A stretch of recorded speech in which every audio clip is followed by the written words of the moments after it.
माँ, जब वो कहती है ना माँ ने हाँ कह दिया था, तो एक नौजवान, अब तो बूढ़ा हो गया होगा, उसने ऐलान निकाला जुनैद भाई अखबार में, जिससे माँ ना पाली जाती हो वो मुझे दे जाए, जिससे अपनी माँ ना पाली जाती हो वो मुझे दे जाए।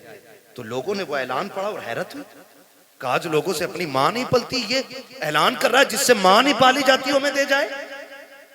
इंटरव्यू के लिए लोग गए कि भाई इस दौर में जब लोगों से अपनी माँ नहीं पलती, तू ऐलान करके दूसरों की माँ मंगा रहा है। उसने कहा एक कहानी है, इसमें एक राज है। कहा बताना। फिर वो रोने बैठ गया। तवज्जो कीजिएगा।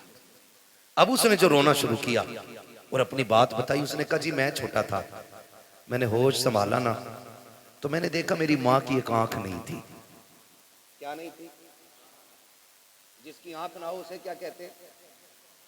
अल्लाह नहीं कहते, दोनों को कहते हैं। काना बोलते हैं। ये समझेंगे ना मुहावरे में, अगर अल्लाह ना करे किसी को ये आरिज़ा लाहिक हो, खुदा सबकी आंखें सलामत रखे।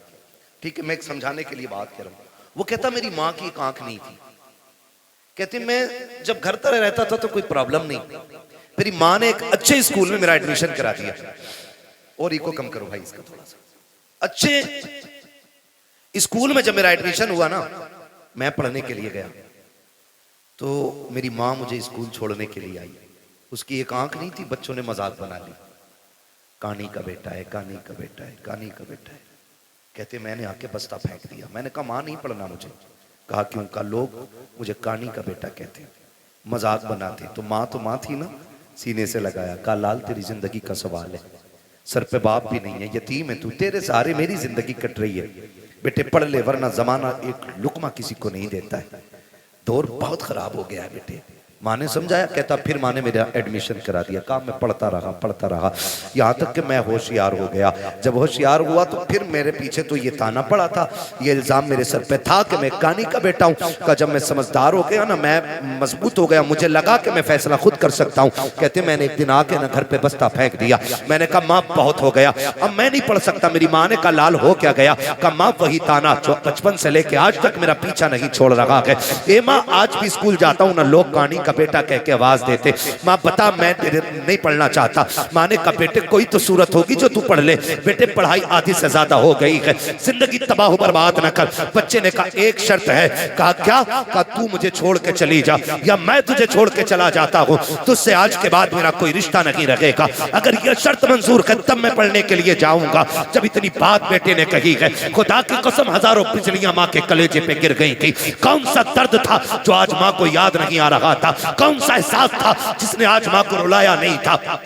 जब बेटे ने इतना कहा कि इस शर्त पे पढ़ाई होगी कि तुझसे मेरा कोई रिश्ता नहीं। माँ तो माँ होती है, तू बीवी को लेके उड़ के जाके कहता है मेरी माँ ने इजाजत दी है, तूने तो कुछ भी नहीं मांगा, जो इसने मांग लिया था। इसने कहा आज के बाद तेरा मेरा कोई रिश्ता नहीं है। नौजवान कहता मेरी माँ ने कहा ठीक है शहजादे, आज के बाद तेरा मेरा कोई रिश्ता नहीं। उसने कहा माँ कोई पूछे भी तो बताना मत, मैं तेरा बेटा हूँ, और ना मैं कहूंगा तू मेरी माँ है। माँ ने अपनी आंखों में आंसू लिए, बेटे से जुदाई बर्दाश्त कर ली। वक्त बदलता गया, बेटा पढ़ता चला गया। फिर अल्लाह ने अच्छी नौकरी दी, शादी भी हो गई, अच्छी दुल्हन मिल जाती है। अल्लाह ने इसको एक बेटा अता किया। जब बेटे की खबर माँ को पहुंची है, कई बार इस बेटे को देखने के लिए माँ बेटे के दरवाजे तक आई है, लेकिन गैरत ने कदम रोक दिए थे। हिम्मत जवाब दे गई, अपने बेटे को माँ बेटा ना कह सकी, पलट के वापस आ गई। चंद साल फिर बीत गए। फिर एक दिन माँ ने सोचा अब दुनिया से जाने वाली हूँ, क्यों ना अपने बेटे का चेहरा देख के आ जाऊं। माँ ने कदम उठाए गए, कलेजे पे बर्दाश्त का पत्थर रखा, बेटे के दरवाजे पे आके खड़ी हो जाती है। दस्तक दी, अंदर से इस बूढ़ी का पोता निकल करके आया। उसने कहा क्या बात है? कहा मुझे इस घर के मालिक से मिलना है। बच्चे ने अंदर जाके कहा अब्बा जी कोई औरत आई है, उसकी एक आंख नहीं है, आपसे मिलना चाहती है। जब इतनी बात सुनी है, उसने कहा उससे जाके कह दो मैं घर पे नहीं हूँ। जब बच्चा पलट के आके कहता है मेरा बाप घर पे नहीं है, अल्लाह अकबर। माँ ने आंखों में आंसू भर के बच्चे से कहा था बेटे तू कौन है उसका? कहा मैं उसका शहजादा हूँ। माँ बेसाख्ता हो करके अपने पोते को सीने से लगा लेती है। याद रखिएगा, माँ बाप को औलाद प्यारी होती है, लेकिन बुजुर्गों ने कहा है पूत से ज्यादा पोते प्यारे हुआ करते हैं। वजह यह नहीं होती है कि वो रोटी देंगे, वजह यह नहीं होती है कि बुढ़ापे का सहारा बनेंगे। इसलिए पूत से पोते प्यारे होते हैं क्योंकि माँ बाप को अपने पोते के अंदर अपने बेटे का बचपन नजर आया करता। नारे तकबीर, नारे रिसालत, मसलके आला हजरत, मसलके आला हजरत, हजरत मुफ्ती हम्माद साहब किबला। नारे तकबीर, नारे रिसालत। वाह वाह, जवाब नहीं। इसलिए पोते पूत से प्यारे होते। मैं बहनों से कहूंगा, ये आई बैठी हैं, कई बार ऐसा होता बूढ़ा ससुर पोते को गोद में ले लेता है ना। आजकल तो जेंटलमैन है ना, बहुत पढ़े लिखे लोग हो गए सब, ऐसे पकड़ के खींचती है, उठ यहां से, देखता नहीं से सांस का मर्ज है, इसके मुंह में थूक आता है, इसकी आंखें गंदी रहती हैं। यही वजह है कि हम पढ़ाने के बाद भी अपनी औलाद को इंसान नहीं बना पाए। गलत नहीं कह रहा हूं। जिन लोगों को किताबें ना मिली, बूढ़ों का दामन मिल गया, वो आज भी इंसान है। और जिन्हें किताबें मिली, बुजुर्गों का दामन न मिल सका, वो पढ़ लिख कर भी जानवर से ज्यादा बदतर है। इसलिए कि इल्म किताबों से मिलता है, लेकिन तजर्बा बुजुर्गों की बैठक से मिला करता है। बेशक, वाह वाह, क्या बात है, हक गोद बात से है। खींच लाती है, गोद से। मजाल है जिसमें दादा ने खाना खाया, उसमें पोते को खाना दे दिया जाए। ऐसे उठा के पलट बुड्ढे के आगे की नल के आगे फेंकी जाती है, जैसे कुत्ता मुंह डाल के गया हो। किस इंसानियत की बात करते हो आप? किसे तरक्की कहते हो? वो अंधेरा की भला था कि कदम राह पे थे, रोशनी लाई है मंजिल से बहुत दूर हमें। पहले घर कच्चे थे लेकिन रिश्ते पक्के थे, आज घर पक्के हो गए, रिश्ते कच्चे हो गए जी। ये वजह है। सगा बाप जिस प्याले में सालन खा ले, जिस प्लेट में खाना खा ले, बेटा उसमें खाना खाने तैयार नहीं। अब्बा के आगे का गिलास बेटा धो के पानी पीता है, मौत नहीं आ जाती?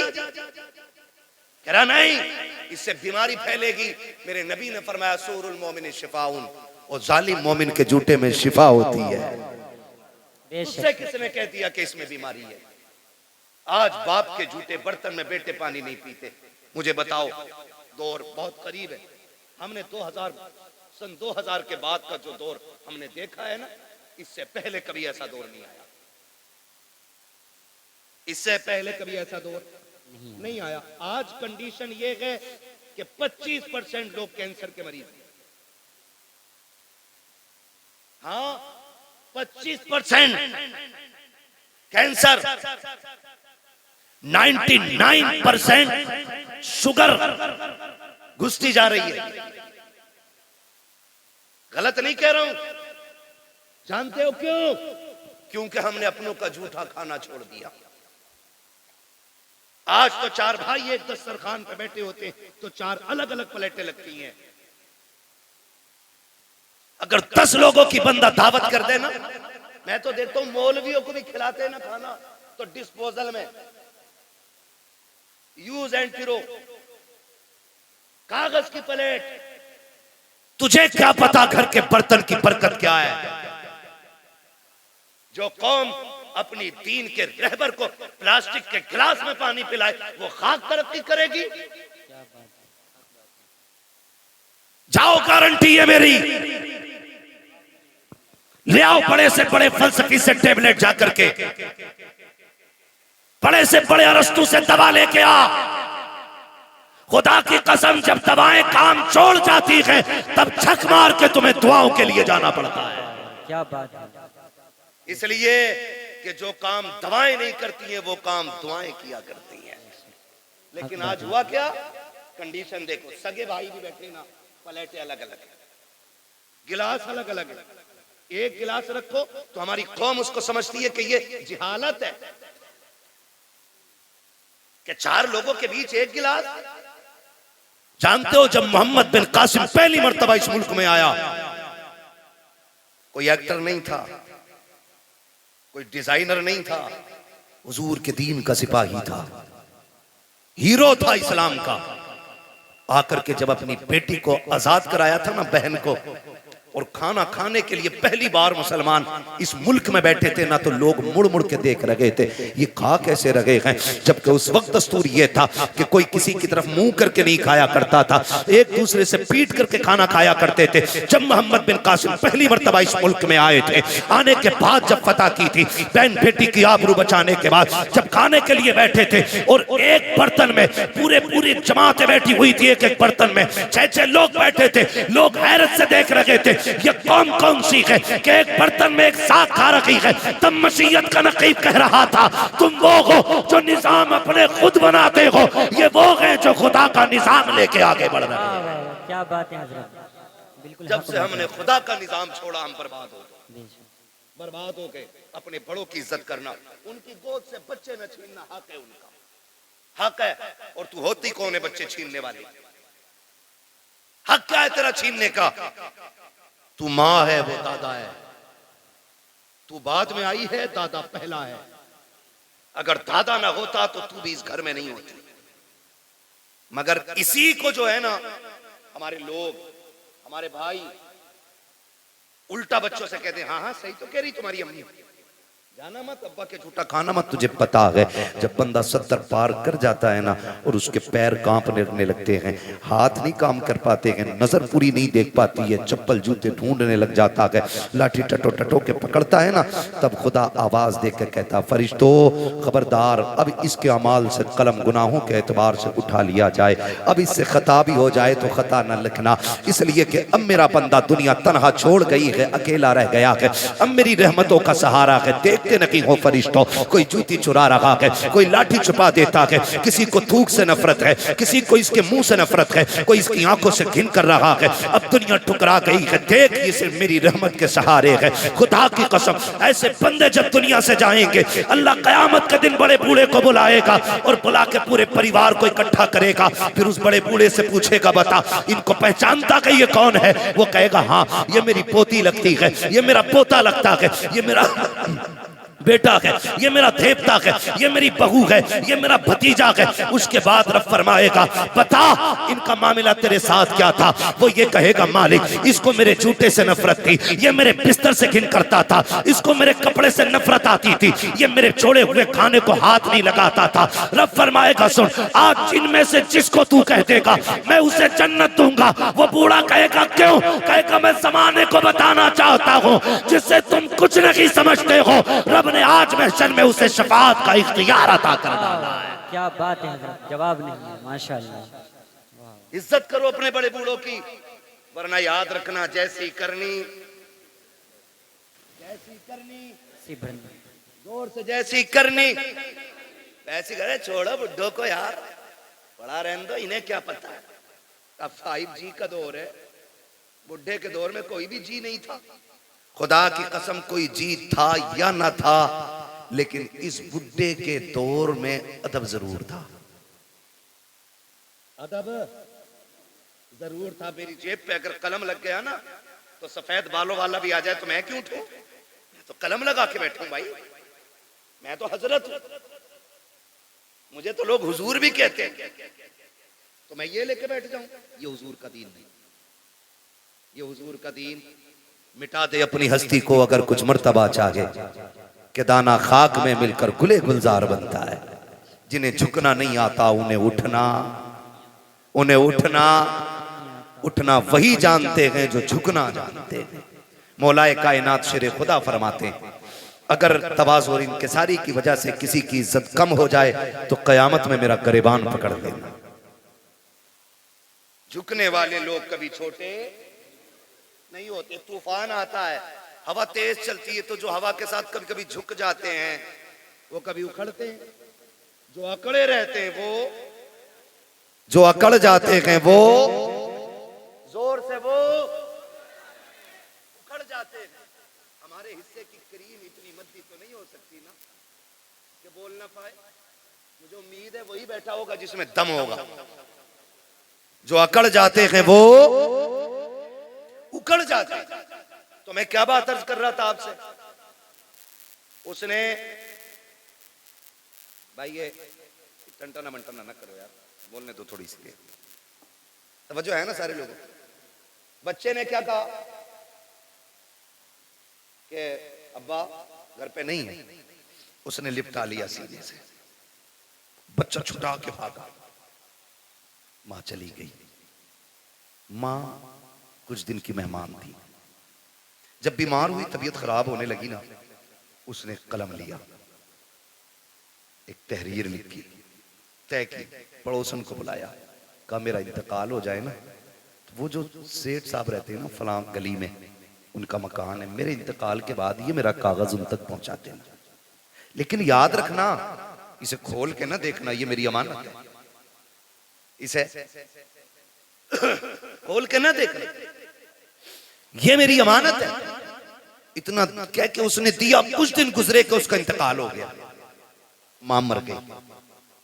कुछ दिन के बाद उस औरत को ख्याल आया, ये जो बूढ़ी गई है ना, इसने कागज भी तो दिया था जो फला अमीर के घर जाके देना था। उसने वो कागज लिया, लेकर के दरवाजे पे गई, अल्लाह अकबर, दस्तक दी, आवाज आई, बच्चा निकल के आया। फिर वही बच्चा कौन है, कहा कि जाओ तुम्हारे बाप से मिलना है, उनको भेजो। कहा, उसने पूछा कौन है, कहा औरत है। कहा आंखें कैसी, कहा आंखें तो सलामत है। उसने कहा फिर मेरी माँ तो नहीं होगी। ये सोच के दरवाजे पे आया, देखा एक अजनबी औरत को खड़े देखा। खातून कैसे आना हुआ, कोई जरूरत कुछ लेने आई हो? कहा नहीं। कहा फिर? कहा ये मेरे पास तेरी अमानत रखी हुई है। कहा मेरी अमानत? कहा हाँ। उसने जैसी वो कागज लिया और उसके लिफाफे को देखा ना, उसने उसमें माँ का नाम पढ़ा हुआ था। बस लेके अंदर आया, उसको लेके खोल के बैठ गया। जब उसने खत खोल करके पढ़ना शुरू किया ना, अजीब कहानी थी, चीखें निकल जाती। उसने लिखा जो पढ़ा है, माँ ने लिखा था, मेरे शहजादे मैं तुझसे कई बार मिलने की कोशिश की, लेकिन तूने मिलना नहीं चाहा। मेरे बेटे, मैं तेरी बुलंदी और तेरी तरक्की के लिए तुझसे दूरी बर्दाश्त करके वक्त गुजारती रही। बेटे मैं शिकवा कोई नहीं कर रही हूँ, शिकायत कोई नहीं, मेरी तो कट गई जैसी भी कटनी थी, लेकिन बेटे एक दर्द मेरे सीने में था, एक एहसास था। बेटे जब तेरे बाप का इंतकाल हुआ, तू मेरी गोद में था, दुनिया ने मुझसे कहा था निकाह कर ले, जवान है, मगर मैं तेरी जिंदगी के लिए मैंने अपनी हसरतों को कुर्बान कर दिया, अपनी जवानी मैंने तेरे लिए लुटा दी। मैंने तेरे होते हुए किसी से निकाह को गवारा नहीं किया। मैं ये सोचती रही शायद कोई और आएगा, मेरे बेटे को इज्जत नहीं दे पाएगा।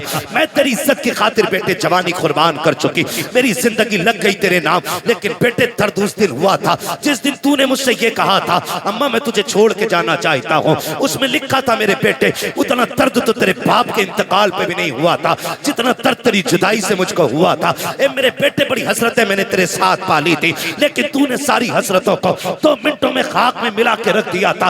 मेरे बेटे तू मुझे छोड़ के चला गया, तेरी नाराजगी की वजह सिर्फ इतनी थी कि मेरी एक आंख नहीं थी और लोग तुझे कानी का बेटा कहते थे। कहा बेटे आज इस रात से पर्दा हटा रखी हूँ, जिस आंख की वजह से तू मुझे छोड़ के गया है, आज इस आंख की कहानी भी सुन ले। उसमें लिखा था मेरे बेटे मेरे शहजादे कान खोल के सुन, तेरे बाप का इंतकाल हो चुका था, तू मेरी गोद में आ गया था, मुझे घर के काम भी करने थे, तुझको भी संभालना रहता था। एक दिन मुझे पानी लाना था या कोई काम था, मैं तुझे पालने में बैठा के चली गई। मैं काम से गई, लेकिन इत्तेफाक ये कि तू जिस पालने में लेटा हुआ था उस पालने के नीचे कील पड़ी हुई थी। अचानक तूने उछाल मारी और पालने से नीचे आ गया। बेटे मैं तो काम में थी, न जाने वो कौन सी मनहूस खड़ी थी जो तेरी आंख में कील लगी। मैंने तेरी चीख सुनी, दौड़ के आ गई। बेटे मैंने तेरी आंख में कील देखी, मैं बेकरार होकर डॉक्टर के पास लेकर के गई। मैंने डॉक्टर से जाके कहा था डॉक्टर मेरे बेटे की आंख में चोट लग गई है। उसने जब कील देखी मुझसे कहा अफसोस तेरा बेटा जिंदगी में कभी देख नहीं पाएगा।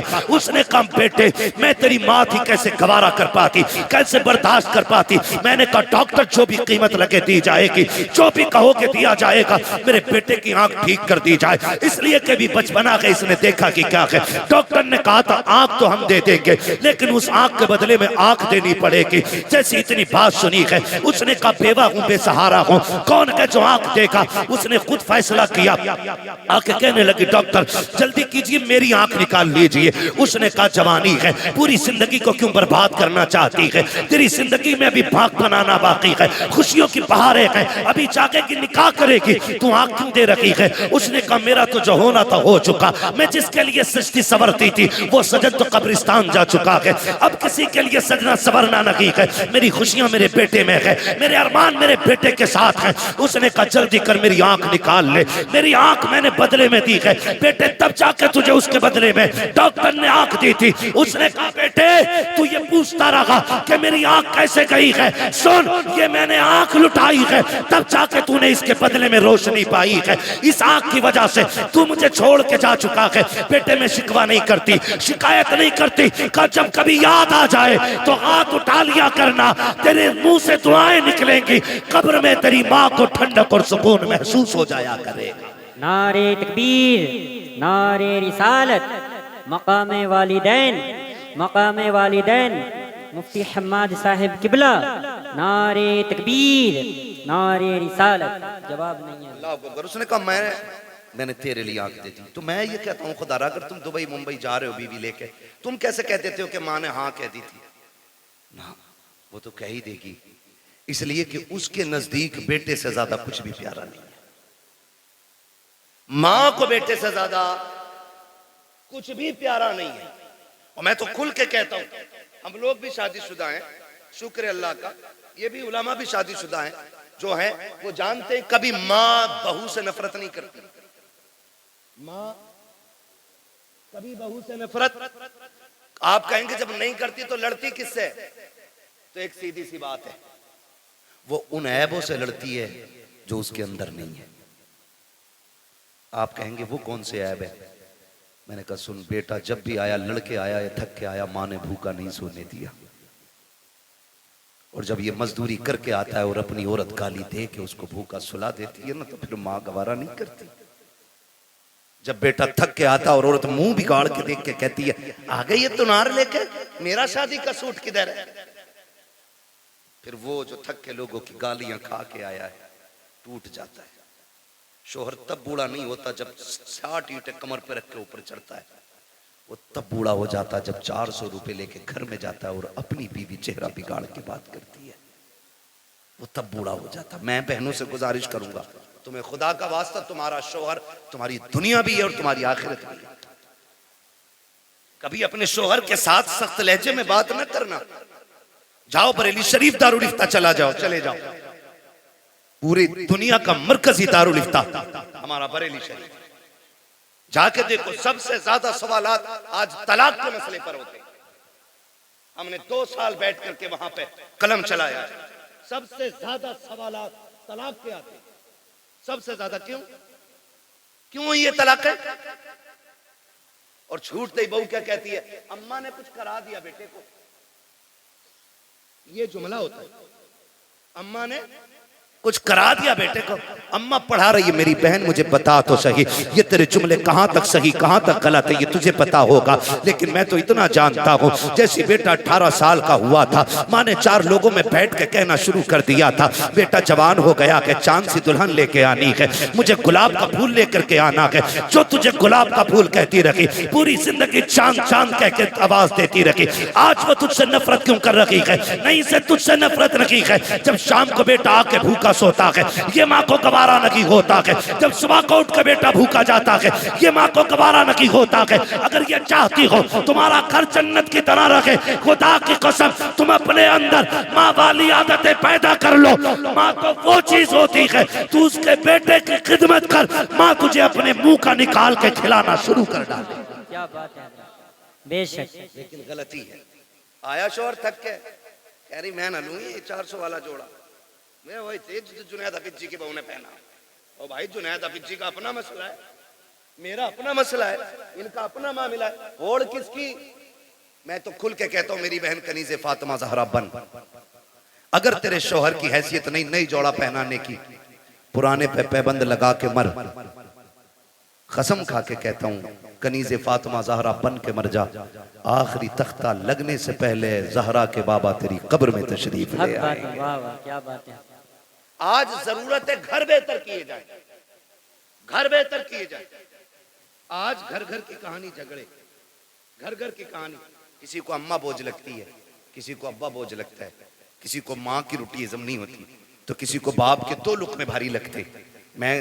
मुझे एक बात याद आ रही है, मैंने एक जुमला बोला था, जैसी करनी, खत्म कर लूं तकरीर तो फिर बोले ना जैसी करनी। मुझे मालूम है मेरे जुमले सख्त होते हैं, क्योंकि मैं फ्री में जन्नत नहीं बांटता। मुझे पता है जन्नत कितनी मुश्किल है, जन्नत इतनी मुश्किल है। मेरे इमाम ने कहा था पार जाना है नहीं मिलती नाव, जोर पर धार है क्या होना है, छुप के लोगों से किए जिसके गुनाह वो खबरदार है क्या होना है। क्या बात है। मुझे पता है जन्नत कितनी मुश्किल है, इसलिए खुदारा जज्बात से निकल के अब हमें अमल के मैदान में आना पड़ेगा, अमल के मैदान में आना पड़ेगा।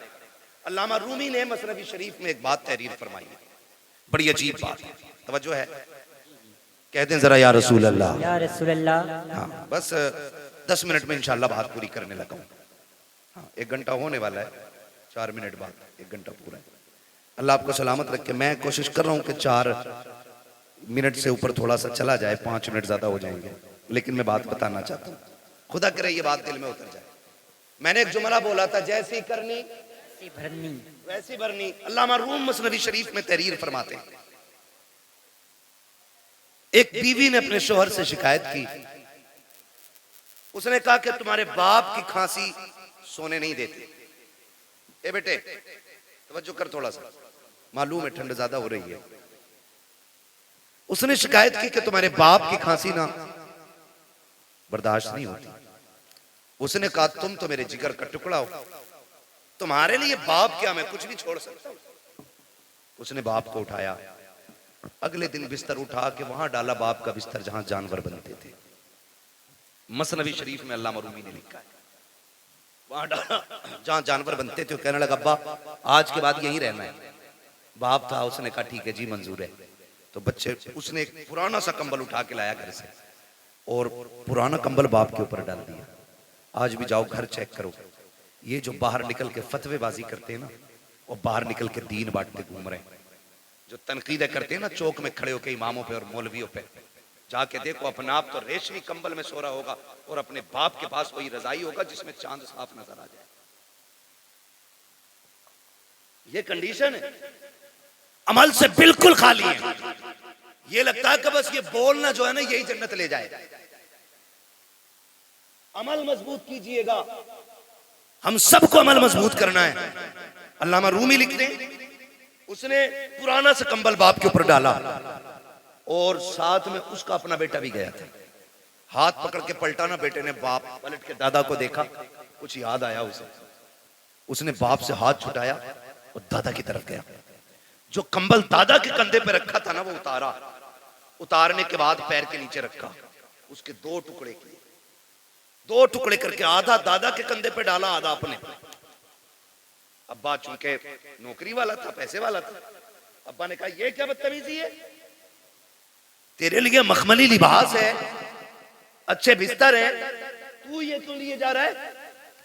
उसने कहा देखा ना भैया, मैंने कहा क्या, कहा दादा बूढ़े हो गए तो आपने पुराना कंबल इनको दिया है, मैं हिसाब लगा रहा हूं कल आप बूढ़े होंगे, जैसे आपने दादा को यहां लाके डाला मैं कल आपको यहां लेके आऊंगा।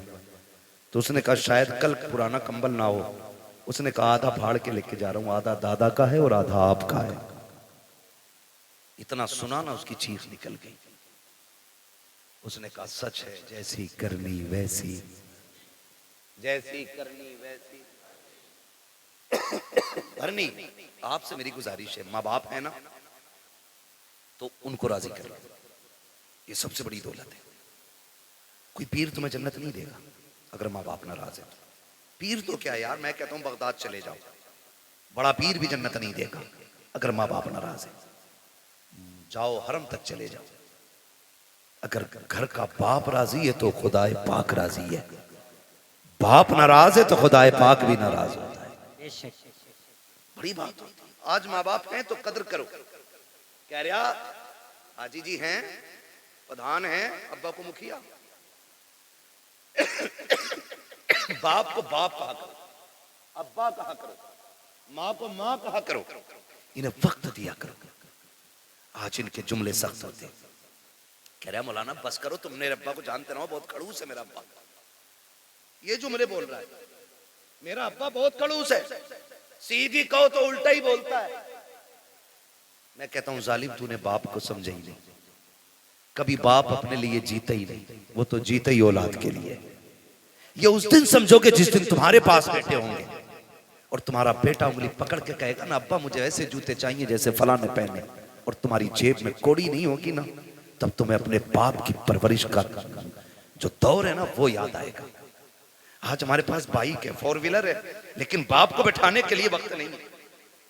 बाप को बैठाने के लिए वक्त नहीं है। और वो तो तब लेके हमें चला जब लोग उस दौर में साइकिल का तसव्वुर भी नहीं करते थे, जब गाड़ियां नहीं थी। 4 किलो मेले की जिद कर दी हमने, जाने 4 किलोमीटर तक बाप कंधे पे लेके जाता था। एक बार रास्ते में उसने नहीं कहा बेटे मैं थक गया हूं, थोड़ी देर चल ले। उसने कंधे तो बदले गए लेकिन पैर नहीं बदले थे। उसने कंधा बदला गए लेकिन हक नहीं बदला था। वो तुझे लेके चलता रहा। जितने कांटे लगे अपने लिए उसने, जितनी मुसीबतें आई खुद संभाली उसने। आज उस बाप को 10 रुपए की दवा की जरूरत होती है, बेटा पर्चा पकड़ के कहता है किस डॉक्टर ने लिखी है दवा, इतनी महंगी दवा कौन देता है। खुदा की कसम खा के कहता हूँ लोग बातें करते हैं, अब खून जाम हो जाता है। बूढ़ा हो गया है बाप, हार्ट अटैक से मर गया। और मैं तो खुल के कहता हूँ बाप का खून कल भी गर्म था, आज भी गर्म है, आखिरी सांस तक गर्म रहता है। इसको ठंडे ने नहीं मारा है, इसको खून के चमने ने, ब्लड प्रेशर ने नहीं मारा, इसको औलाद की तानों ने मार दिया है। आप कहेंगे कैसे, तो सुन प्यारे, आज सर्दी का मौसम आ गया है, खांसी उखड़ के आएगी। जो खांसी बाप को पिछले साल हुई थी वो इस साल भी होगी। वो डरते डरते तकिए के नीचे से गिलाफ में से एक कागज का टुकड़ा निकालता है जो 1 साल से रखा हुआ है, और वो खांसी के सिरप का रेपर होता है। वो सोचता है, कभी ख्याल करता है इससे दवा मंगाऊं के ना मंगाऊं, लेकिन खांसी परेशान करती है। फिर ख्याल आता मंगाऊं के ना मंगाऊं, फिर दिल पे पत्थर रख के वो निकालता है कागज और देता बेटे को। जब बेटा कागज देखता है और उसको मोड़ के कहता तुम्हारे खर्चे उठाऊं या औलाद के खर्चे उठाऊं, जब इतना सुनता है तब बाप को अपनी परवरिश पे एहसास होता है। वो फिर कहता मालिक ये बेटा ना होता तो क्या हो जाता, ये मर क्यों नहीं गया था, क्या इस दिन के लिए जवान किया था मैंने, इसके लिए एक एक पल मर के गुजारा है। एक दिन डॉक्टर ने कह दिया था इसके दिल में सुराख है, बच नहीं पाएगा। मैंने दुनिया का एक एक हॉस्पिटल चेक कर लिया, जगह जगह पे लोगों से दवाइयों की भीख मांगी, संपत्ति में आग लगा दी, जायदाद जला डाली ताकि बेटे को जिंदगी मिल सके। आखिर में जब डॉक्टरों ने ना कह दिया तो इसी बाप ने अपने दिल का नजराना दिया और कहा था डॉक्टर हो सके मेरा दिल ले ले लेकिन मेरे बेटे की जिंदगी बचा ले। खुदा का करना ऐसा हुआ, बाप का ये 2 जुमले बेटे की जिंदगी के काम आ गए, बेटा बच गया।